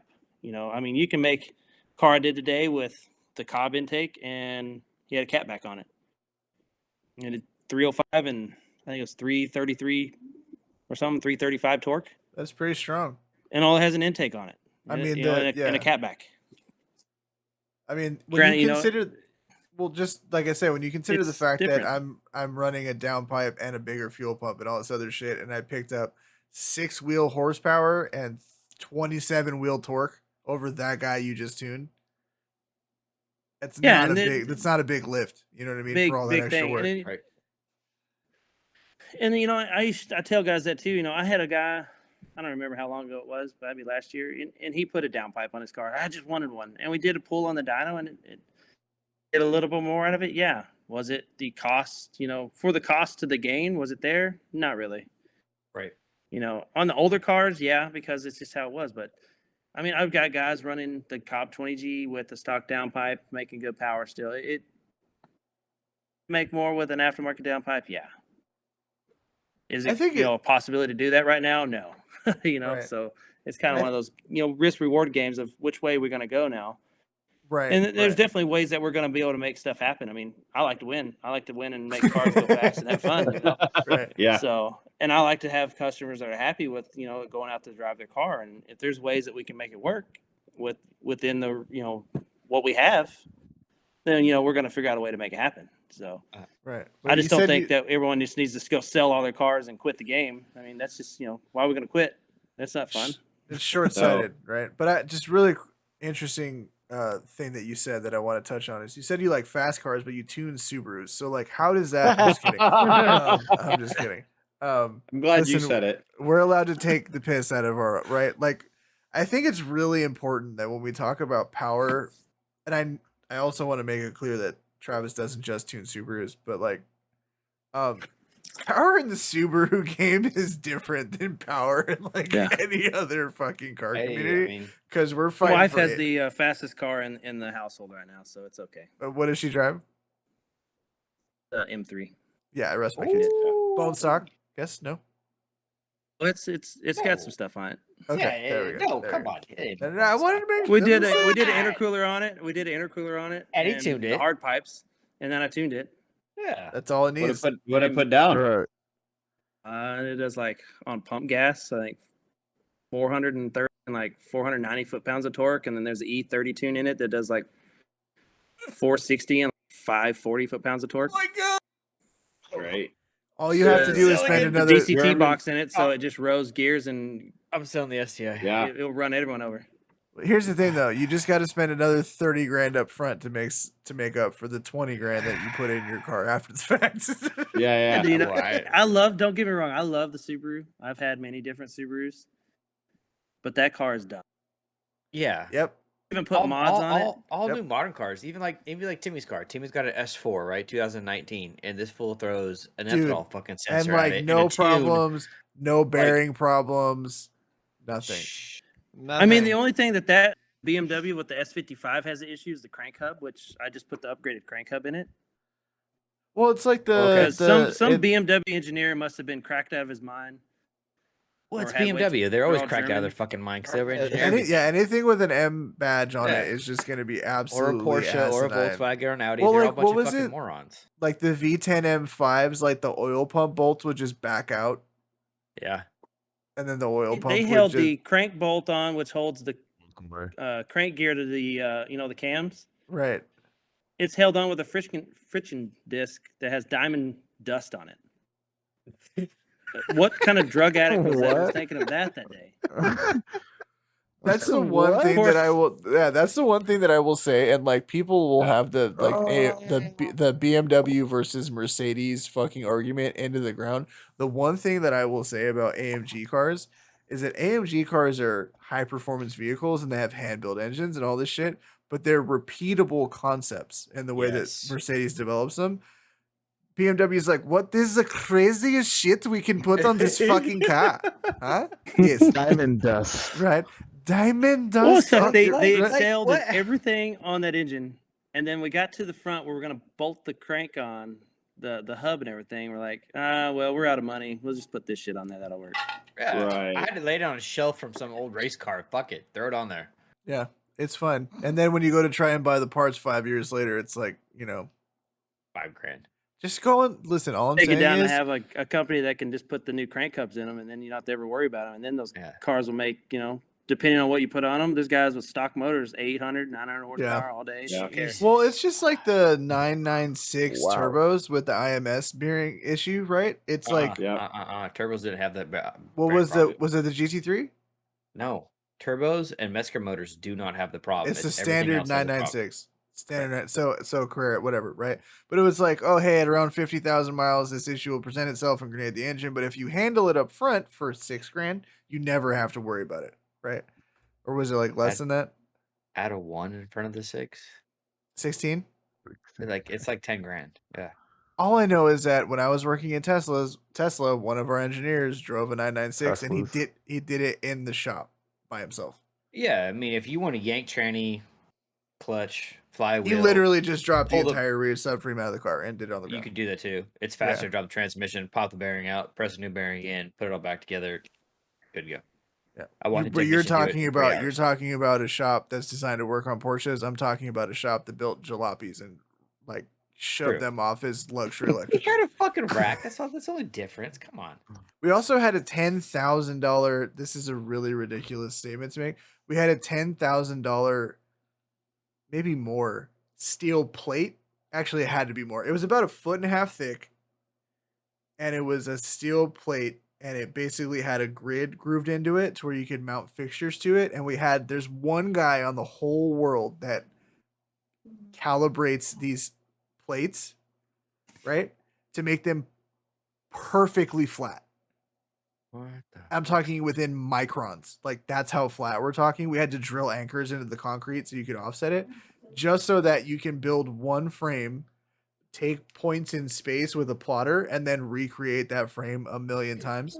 So I had that, and then also an arbor press from Harbor Freight as my only means of pressing bearings in. So this is the shit we're talking about that I was working in when I was working for. Jamal's been in that shop. He remembers. It was kind of like, oh, this Hey. looks expensive, and then that looks really fucking cheap. I don't Hey, Hey, what's you understand. going on gotta here? do what you gotta do. You gotta do what you gotta do.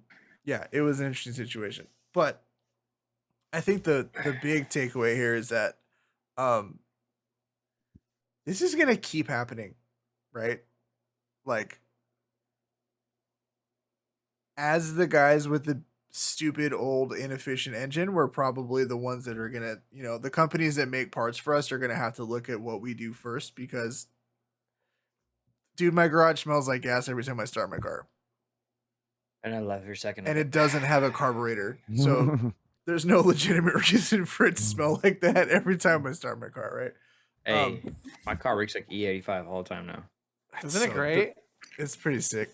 But this is gonna be a thing that's gonna continue to happen. So like we're all gonna have to kind of get used to the idea of, I think at least, we're gonna have to be really smart about the parts we buy. And Yeah. I think that maybe the potential positive out of this, and I don't ever like to put like a financial ceiling on when somebody can or cannot do something, but if you make shit parts, like you're not going to be able to sell your shit anymore, No. right? Because they're gonna make it impossible for anybody to run your shit without getting their car impounded or whatever. And while it's unfortunate for young, whatever your financial status is, you want to mod your car, but long term, it's like, dude, if you're gonna be, I think we're gonna be backed into a situation of if you want to do it, you have to do it right. You have to do it properly. You have to spend the money for the right parts. It has to be done this way, which is better for your car overall. Or you're just not gonna be able to mod your car. Um, and like, how would that situation affect somebody like yourself, Travis, where your bread and butter is basically tuning people's shit to make it work? Like we're saying, we're just gonna figure out ways to win. I mean, there's still so much stuff that we can do. Right. Yeah. Right now that I'm not even worried about it. I have a question for you. I think So, it's really, really going to come down to in your car. Instead of just reading what the internet says, you need to call the shop that you want to work with and game plan. For sure. And that's what I tell everyone. Like everyone that tries to call, like, well, I want to do this and this and this to my car, and I'm like, okay, well, let's just rewind a little bit. What do you really want to do with your car? Right. What is your goal with the car? What do you plan on doing with it? You plan on just tracking it? You plan on road coursing it, drag racing it, daily driving canyons? What are you gonna do? Right. canyons, or you just going to go to the grocery store? What do you want to do? And then we have like I have a build sheet that I built for, it's kind of all put together for the guys up at M45 because I've kind of asked all my knowledge as much as I can out of them. And I'm like, build sheet with these guys and kind of figure out what their goals are and write it down and kind of go through here. And then let's just build it up from there. I mean, a lot of those guys already know, like, here's what it is. I mean, granted, before this happened, like, all right, cool. What do you want? 400 horsepower? Cool. We sell you the COBB 20G party pack. That's what we literally called it. Right. COBB 20G party pack. And we had to add a few things depending on what you done to your car. And then you got an option. Do you want a front mount or do you want a top mount? And then there it is. Has every single thing on it. And then you'll make 400 horsepower all day long on ethanol and mid 300s on pump. Right. Now that same package we can still use. We had to revise it some, and it's going to be car dependent. Of what we need to change. Of different components to make it work. So you could still use almost, I'd say, 90% of the parts that we were using on that package. Granted, there's no more flex fuel. There's not going to be any kind of other little here and there things. And then put it together and tune it. So, I mean, there's the technication for that setup is still going to be there. So do you think that this really fucks with the high horsepower guys a lot more then? Because, like, if I dropped 15 Gs on an IAG stage 5 block and I'm running E85 and a fat fucking, external wastegate turbo and the whole 9 yards, and I was using a COBB tune, it's not going to work anymore, right? No, you're not. I mean, and that's where you're going to have to really look outside the box. And, I mean, we have guys that, even though, the EPA says you can't make your car into a non-street legal car or just strictly race car, but there's still, there's options out there for those guys. And in the way that we look at it, too, and we talk to these guys is, we do our own in-house build for our own blocks. We do our own heads and stuff as well. And, we build that block towards whatever you're going to do. And then, so, you got guys that are spending, 20, 30 grand plus on their car because they want all of it, everything.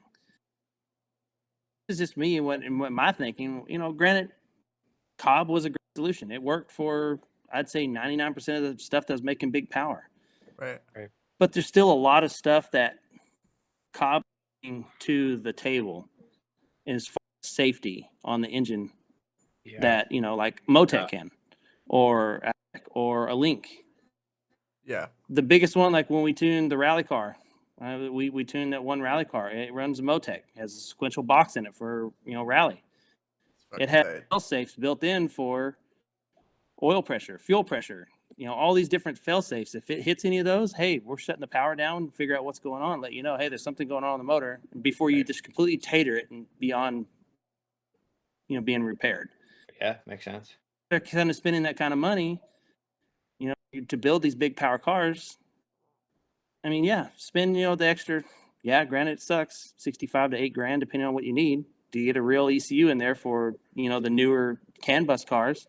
And you have all safety nets to protect your 30 plus grand investment. Yeah, I mean, I You know, think so that there's definitely some stuff there to help you out. I Well, think I to mean, I your wish- point, like cutting that, like if you're 30 grand in, Yeah.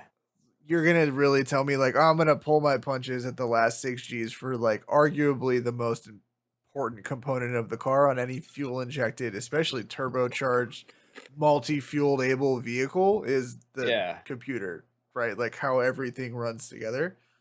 You're not gonna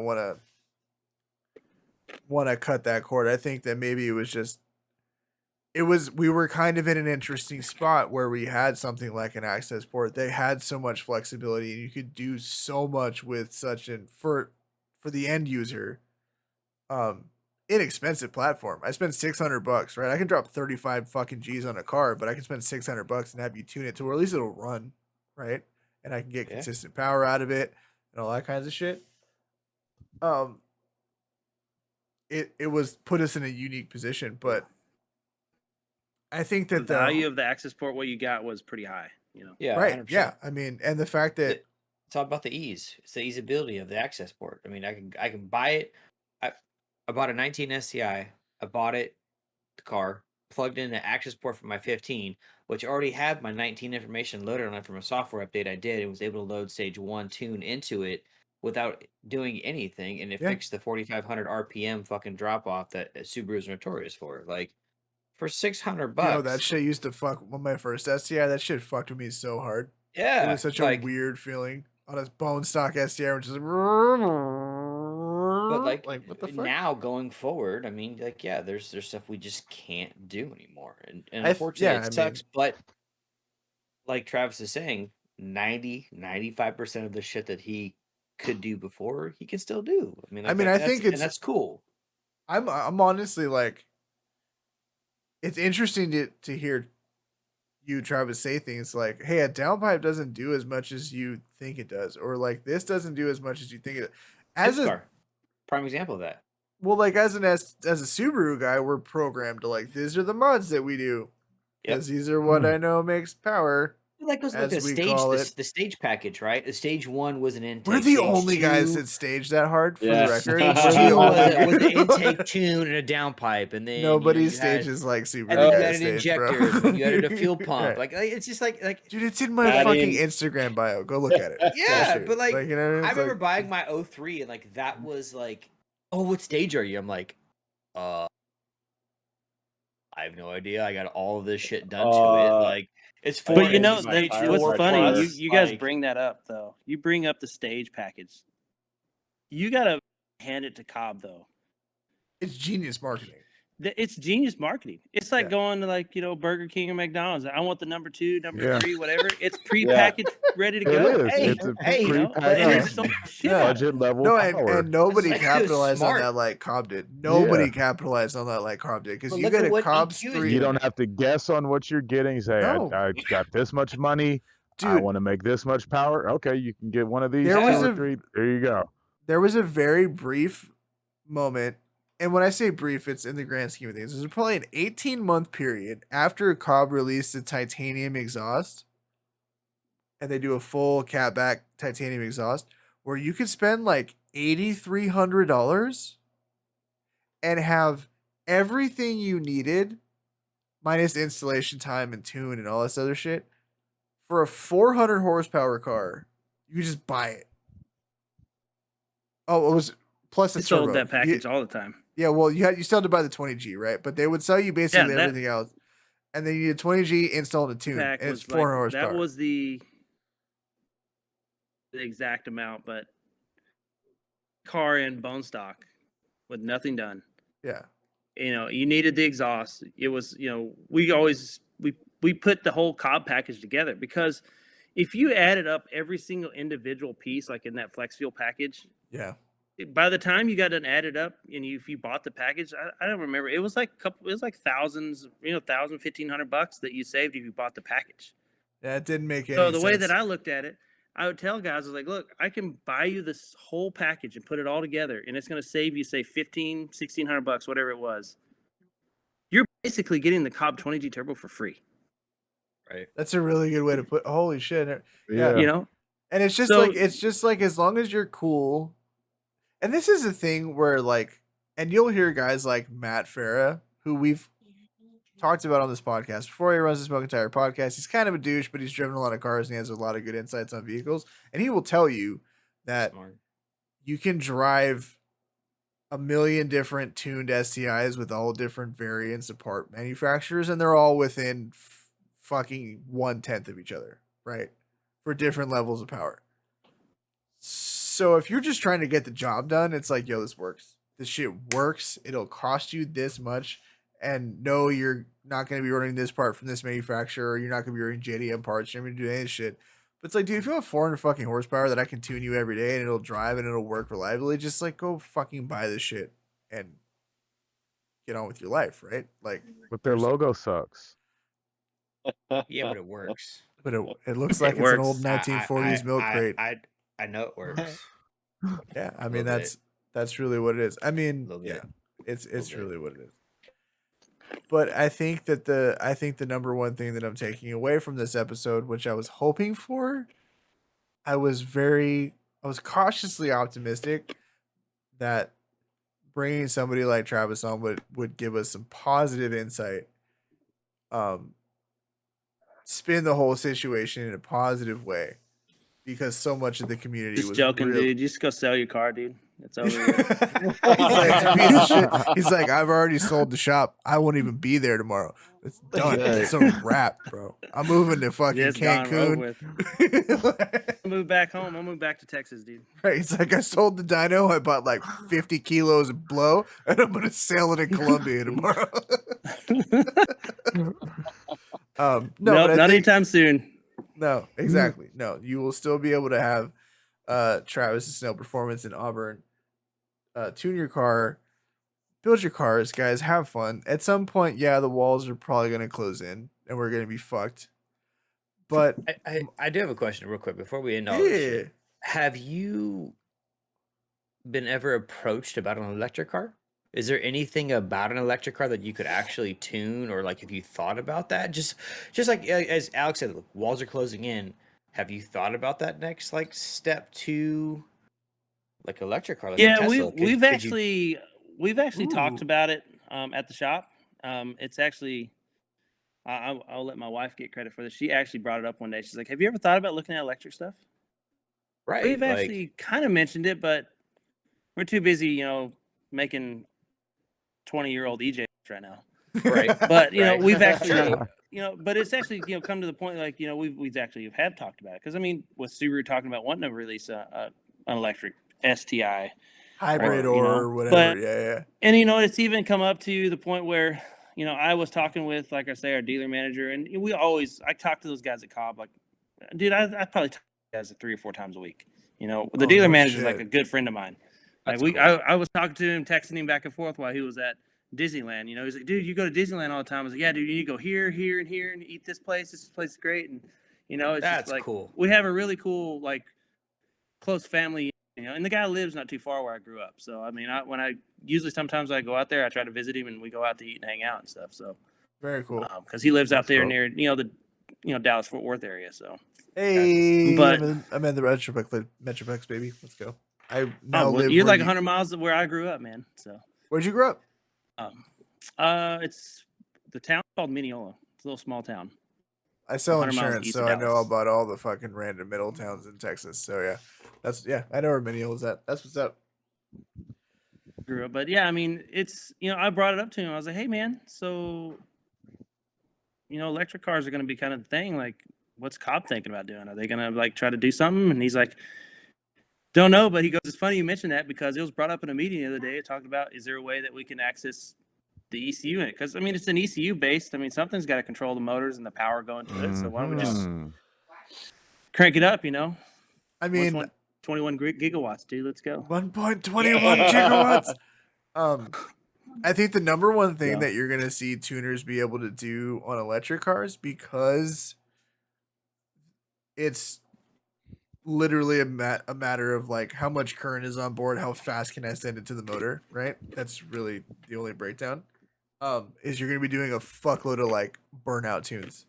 Like burnout Yeah, tunes burnout tunes, are, yeah. are gonna be Support the that. burble tunes of electric cars. Support Right? that. Like Like I'm fine with it. Look at that electric motor that Ford put out, the crank motor for that.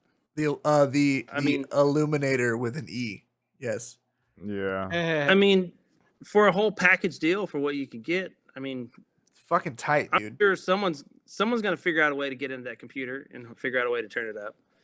For I sure. listen. I'm for Craigslist one, hacks like the PlayStations. dude. I Out, bro. The think- game. Could you imagine? Could you imagine if you could Bro. take your car to some dude's house and just like slide into his garage, give him a couple $100, and now you can just like just turn your Slide car your up as fast fucking- as you want. Bro, Slide no, your it's just, Moth it's, E it's all just over the like place. no, fuck that. It's just like the Fast and the Furious where they go in and they fucking like hack like 500 cars like randomly, and all of a sudden there's like a Ford Focus, a 300 Chrysler, and like a Ford truck, and like they're chasing Vin Diesel through fucking New York or Dude, whatever the if fuck there that was, was. if there's one regret Like that's that what I it's gonna have be, from, bro. if there's one regret that I have from the entire production of this podcast, it's the fact that somehow the Fast and the Furious episode is never watchable again. Because that was an amazing episode. That was one of the best episodes. It was the That best was. thing we've done as a group, and it's just lost in the ether of the internet. You fucking had to be there, bro. Like that's all it is. Yeah. Travis, if you don't know what we're talking about, because you probably don't, we literally took 3 hours out of our lives and broke down all of the stupidest moments from every single fucking Fast and the Furious movie, and gave our input, and it was a ton of fun. That's awesome. But yeah, no, I think that this was cool. This gives me a lot of hope. This makes me feel like I still have a car to work on beyond suspension mods. Because that's kind of like what I thought it was. And I was reserving my judgments and a lot of my comments until, because again, we've been planning this episode for a little bit, trying to get you on, and obviously you had a lot of shit going on.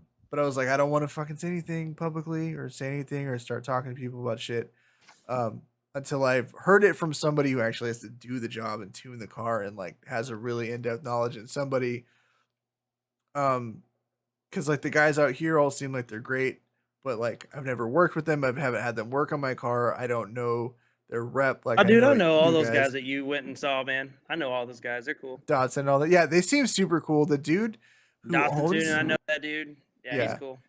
the dude who owns So- Kraken Motorsports, and I've spoke about him on the podcast before. He has like this really fucking weird encyclopedic knowledge of JDM car parts. I just heard him have a conversation about oil pressure sensors on and the difference between like a mid 90s 300 ZX and like an S chassis, and like what you have to be mindful of. And I'm listening, I'm like, why do you know that? Like off the top of your head, a car that hasn't been actively worked on in 30 years, right? And like even you don't actively work on them because you do Subarus and GTRs and shit. I'm like, why do you know this shit right now? And so that was just like really took me away as like this guy loves fucking cars, right? Because he remembers all this. Well, Like, you really know what's random crazy shit. is like that's before like the wave of information of like the internet, right? Like you had to know your shit, and like Oh no, yeah, dude it- just knows that what's information going doesn't on. change though, right? Like that information's not gonna change. No, over not the when the years car's of that 30 shit. years old. Absolutely not. No. Exactly. Like, yeah, this is shit old as fuck. We driving rust buckets out here, cousin. Um, but no, I above all, Travis, I appreciate you taking the time to come and hang out with us and answer these questions. I think that hopefully enough people in the Subaru community will get eyes on this podcast and be able to listen to it and understand that the don't go fucking sell your car. You can still mod your car. Things will probably still come to fruition. There's enough of us on the road that even though Subaru is moving away from the engine that we've been running forever and all that good stuff, that we're not going to get abandoned by the aftermarket community. There's too many of us. Our vape clouds are too strong to be ignored. Our vape Oh my clouds and fucking empty God. motors with no oil. Our, Yes, the, yes, the yes. streets will be Oh, the littered best. with ringlands for generations to come. Yes. I hear you. But you, I mean, thank you. yeah, but on all Kind of that, like to close out with you on it, but I would Yeah. say, I mean, the biggest thing that everyone probably really needs to just take away from it is, just get with. If you're near us, you can definitely hit us up. We can walk you through different ideas. What you want to do from here. If you're just getting into it, 8% of what's on the internet. because probably most of it's wrong. Yep. But You could say it's bullshit. reach out to you reach out to the local shop that you want to deal with, and you call multiple shops, talk to all of them. But you go there and then just kind of tell them what you want to do, and then they could get you a build plan put together which way, with the new software that we have, or what are the options that they might offer you, and then you can build up from there. So I mean, Yeah. granted, made the world seem like COBB was closing their doors tomorrow, and it's funny because they're not. They're not dumb. Yeah. They've been around the Subaru game for a little while, so they kind of know what they're doing. So No, and I think, but no, and I mean, again, it's I just think, some of the yeah. funny stuff you see on the internet. Like everyone just lost their shit when in reality, I mean, did the bestest way, not the best way I think it could have been done, but from what I've been hearing, they really didn't have an option. Like they were really trying to be ahead of the game of what they were trying to do. So it might have been thrown down a little bit. Well, But what's crazy is they still had tunes online that had for catless downpipes. Because I looked like a month ago for my 15 that I used to have, and the catless downpipe tune was still on their website. I don't think there's a perfect way to execute this kind of change. I think that I think that, and this is not to play devil's advocate because I was frustrated at all this news as well, but I don't think that when you are, as we've kind of discussed, like the bedrock of the tuning community for a specific platform, and you're making such a monumental shift in the way that you approach your business, there's no clean way to do it. Sure. Right? Like, and at some point, it's like, how much time do we spend figuring out how to do it, or do we just fucking rip the band-aid off and try to support as much as we can after the fact, and be communicative, pardon me, to the best of our ability, and still support that community and show them we're trying to support them. And I think that that's maybe the biggest takeaway, is that like we're not being abandoned by these companies. It's just, yeah, of course they didn't know, but we're not being abandoned. It's just times have changed, and we're in a very interesting position, as we've spoken about, that we run a really interesting platform with a very old drivetrain and a very old powertrain, and it's just like a really weird fucking spot to be in, right? Like, we all knew we drove a dinosaur and we joked about it for generations, and never really thought that the wall, like anything was going to come of it. And it's like, hey, guess what? You drive an old piece of shit. Like, it's 2022. Yeah, Grandpa. I mean, you know what I mean? Like yeah, and you're right. I mean, it's an old car, or I don't say old car, but the platform and stuff. The engine is definitely not the newest thing. I've done some iterations to it, but it's nothing special. Right. Yeah. So, unfortunately, yeah. I mean, you're just gonna have to make your car more compliant, if you should say it that way. In reality, like we're talking though, I mean, a lot of the compliancy things that need to be back on the car aren't robbing you of 1,000,000 horsepower. So it's not a big thing. I think, like, if we want to be maybe naively optimistic, maybe this is better for us as a community. Maybe you will see, because of the fact that I think that there's been a tried and true formula on this platform for so long, that will lead to a certain amount of laziness in parts development, right? There's no real need to push the envelope or try anything new or innovate on anything. And I think that the one ancillary benefit that we may see is that maybe people try a little harder when it comes to our old platform. Maybe they don't. Maybe it doesn't happen, and maybe we just wait to see what COBB's next move is. But maybe somebody comes out and says, "Hey, we've actually found out that you can do X, Y, Z, increase your power gains, have a more efficient motor, and we've kind of figured out a package to put this together to make it work for you guys." So that's the only best case possible scenario. Jamal's laughing. That's great. Sure. Glad you find that funny. Trying to be positive over Something here. about Doug. like some undercover company who's been secretly working on Subaru No, it's not shit even. in their It's not even about basements, undercover. It's not about undercover companies. It's just about, like, if you already own waiting a for this exact moment. if you have a performance company and you have enough R&D development, you have enough reach to where you can make a move. There's a built-in foundation in this community that you can tap into. right? And as of right this second, for everybody who wasn't fortunate enough to have this conversation with somebody like Travis that we've had, it feels like you have no options. And you Yeah. can see it on the internet.